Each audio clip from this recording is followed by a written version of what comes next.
And now we will go to the second presentation, which is mine, and we'll pick up on some of those things about how people are actually using them and how I'm using them, AI tools, when I'm doing analysis. So let's just click the right buttons and off we go. The state of market research and insights in 2025. So this is the fifth wave of the study. We collected the data during May and early June, and the previous waves, we had two in 2023 and we had two waves in 2024. So we've got some comparative information to share with you. Just a little bit about who we're talking to. Predominantly people who work on the agency or consultancy side. That's the largest group. The next two largest groups are suppliers to the industry, people like the panel companies, the software companies, and of course the research buyers, research users. The data is largely from Europe, USA. We've had a growing share coming from the rest of the world, and that's encouraging. But a large chunk of this information is from Europe, and it is from the USA, Canada. And we need to remember, who are we thinking about here? Who are we listening to the views of? These tend to be people with 1 or 2 degrees of separation from me and from NewMR. It's a relatively constant sample over the 5 waves, so that is interesting. We can look at the changes. And what we've seen over time is this is a group of people who tend to be more tech aware. And of course, they're people who can respond to a survey in English. So we should bear all of that in mind when we're looking at the information. So here is the way we ask about optimism. How optimistic are you about the state of insights and research? And we've got the labels, but we've got the smiley faces in the survey too. And if you squint really hard, you could look at the dark brown line and you could compare it with the other lines. But really, that's not the point of this chart. This chart is to say it's broadly comparable over time. There hasn't been a massive movement across these 5 waves. So let's focus right in on total pessimism, total optimism, and then net optimism.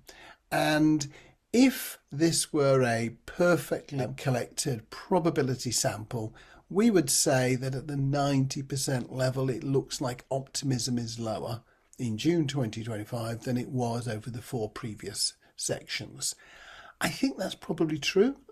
Not just looking at this data, but looking at all of the conversations I've had at conferences and at online meetings and with clients and so on. I think there is an indication, but we won't really know until we see the next wave. Now, let's look at that by region.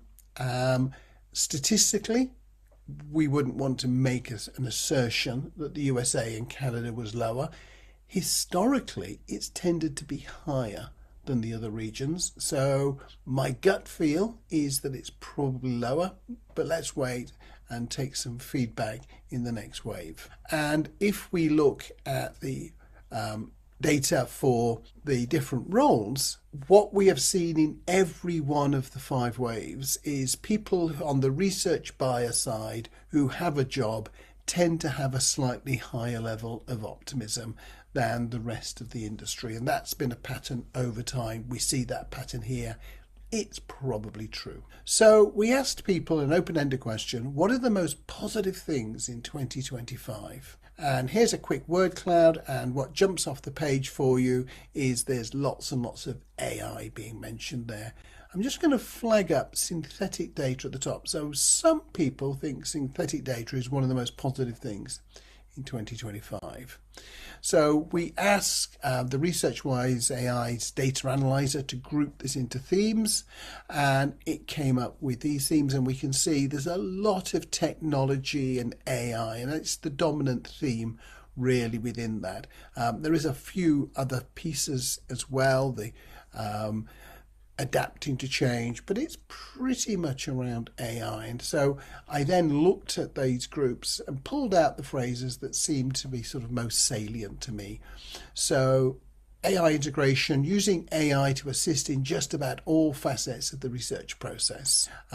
Use of new technology to make insights and research more than relevant and faster. Improved insights, again, it links back to the technologies and AI. It's not just improved insights. New tools to make insights data faster, easier, and potentially leading to more impact for insights functions. If we drop down to the bottom, this was, and it was only 3%, but it was mostly people who said there was nothing positive about 2025. That is more than we've had in previous waves. Then we asked people another open-ended question: what's the most negative or worrying thing or things in 2025? And you'll see immediately there's a lot of AI in there. There's data quality, not surprisingly, sample quality. Just want to flag up synthetic data. It's there in the most worrying things, and it's a much bigger feature of the worrying things than it was of the positive things. So again, we used the data analyzer to find the key categories, and we've got some AI and automation in there, but data quality and fraud, not surprisingly, economic pressures, not surprisingly. So if we take that top one, the AI and automation, this was quite a nice example when I read through the categories. Potential for global economic disruption, reducing spending confidence in clients, AI becoming the cheap and fast and bad end-to-end solution that shrinks the research industry and puts people out of work, lack of transparency and accountability of AI. And really that open-end covers quite a few of the categories there as well. Clients wanting to spend less and less on research and DIY research is one of the key aspects of client and market dynamics. And in terms of transparency, this is where things like the synthetic data and the AI come up again. What worries me is the use of synthetic data and the use of AI for searching web and gleaning insights without double checking the correctness of the search results that various AI platforms provide. So we can get a sense of these worries that are going on in our marketplace. What sorts of training are you looking for in 2025, if any? So this is a question we've asked before. And the most important aspect is that AI is part of every sort of training that people seem to be asking for. If they want to do advanced stats, they want AI and advanced stats. If they want to do semiotics, they want to do AI and semiotics.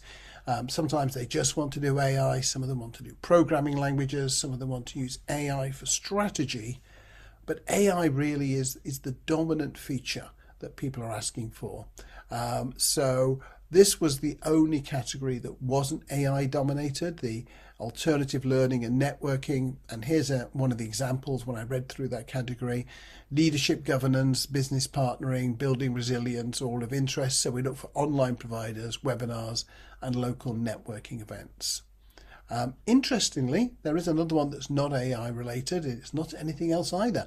About 11% of people said they were not looking for training.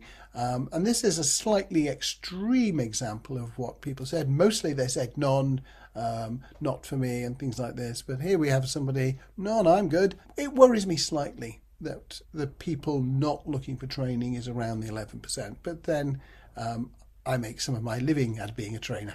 We also asked another open-ended question: which AI platform systems have you used over the last month in the context of insights and research? And here's the word cloud version of that, and you can see lots of names, but you see a lot of ChatGPT. So we went through and we made sure that they were all coded. People spell ChatGPT a surprising number of ways. They spell Copilot a surprising number of ways. Notebook LM, they surprising number of ways as well. But anyway, we untangled it. And I was surprised at the gap between ChatGPT and the rest. I was probably surprised that ChatGPT was 2 in 3 people saying they've used it in the context of market research in the last month. But then the drop down to 19% for Copilot and 18% for Gemini. A lot of people in corporations will have access to Copilot and Gemini on their business machines, in their business accounts. So Copilot with a Microsoft Office 365, Gemini if they're a Google Docs, Google Sheets house. So I was a little bit surprised they jumped down so much. Claude at 11% is probably doing quite well to be as close to those two. Perplexity 9%. I'm going to make a comment later about why I think that should be so much higher. Notebook LM is one of the most exciting new technologies. If you've not used it, if you're in the 94%, I would suggest having a look at it. DeepSeek, interesting that a Chinese-owned list makes it onto there ahead of things like Mistral and Grok, which are down around the 1% level. And I'm going to call out Coloop. Coloop is the only market research platform that made it into the visible part of this list, 4% and above part of the list. So if you're a qualitative researcher, you probably want to check out Coloop to see what's going on there and why so many people seem to be using it. And then we have 7% of people who say they're not using an AI platform in the last month. My very strong view is you do not want to be in that 7%. On average, in the last month, the people with 1 or 2 degrees of separation from me have used 1.5 platforms. Some people have used like 5, 6, 7 platforms in the last month. I would certainly be in that category, if not more. But the average is 1.5.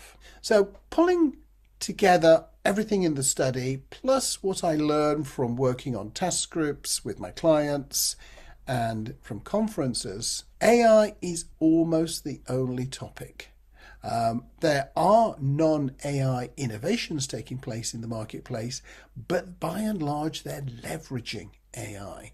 People are not getting much of a hearing if they come along with something and it doesn't have AI as part of it. AI is the main positive in terms of our industry at the moment, and it's the main negative, it's the main worry. It's simultaneously both, and this was true last year as well. So my recommendations, I would say you want to try to be the smartest AI user in your organization. Develop your own future and brand. I think a lot of companies are going to be letting people go this year. I think several companies are going to go bust. You want to make sure that you're in a strong position, that you are working on things that are going to enhance your skill sets, that's going to improve your ability to find your next job and your next job. One of the dumbest things that I hear sometimes is companies say that AI is going to be our competitive advantage. No, everybody is going to have AI. What your competitive advantage is, what you add to AI. How do you improve workflow? How do you improve the insights? How do you make things happen? How can you deliver results? AI is only a means to that. It is not the end. And this is the point I made earlier about perplexity. I think pretty much all of you at the moment should be using Perplexity for most of your searches instead of Google. The free account is fine. Generally, I say not to use free LLMs for paid work. I think it's a bad combination. But Perplexity is just so good. You want to know how to do something. You want to know which model to choose in ChatGPT, perhaps. Ask Perplexity. You want to know how to run something in Shopify or in HubSpot or in SPSS. Ask Perplexity. It's got a really current, up-to-date search of the web. It gives you back the sources that it's gone to.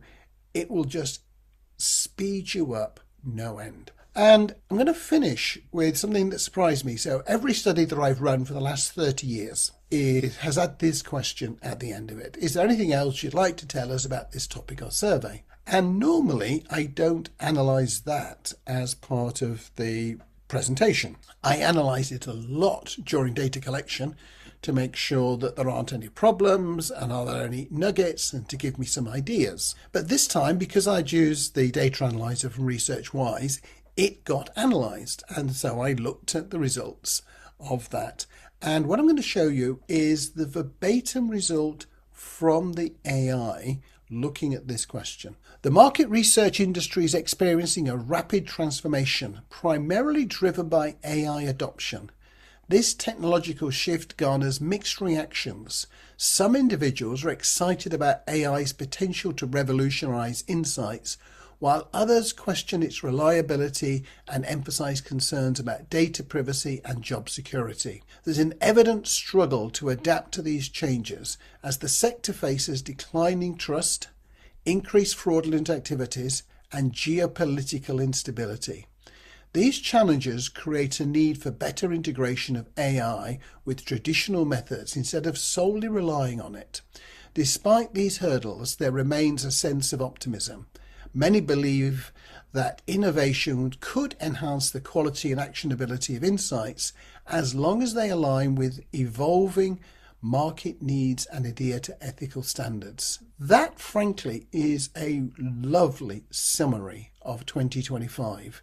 It's extracted by AI just from the answers of, is there anything else you'd like to tell us about this topic or survey, and the other open ends. So when it looks at them, it's bringing all of these pieces together. I'm one of the two co-authors of that piece of software, and I am still surprised at how much that grabs what is going on in our industry from the open ends. I think it also is a great compliment to the quality of the open-ended comments from all of the people who took part in the survey. It wouldn't have been able to do it without that.